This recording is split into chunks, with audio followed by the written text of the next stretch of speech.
आप वैसे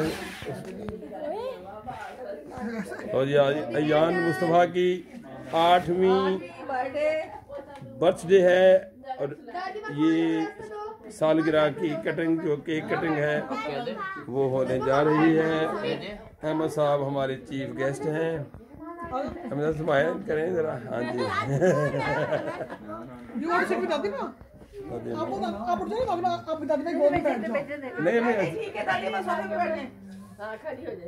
दादी में साथ हम तावन करेंगे आपके साथ।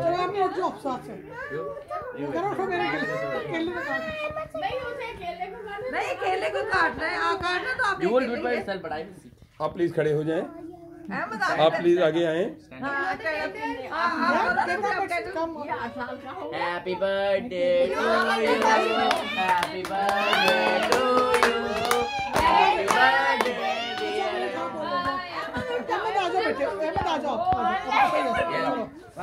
Happy birthday to you, happy birthday to you, happy birthday dear, happy birthday to you.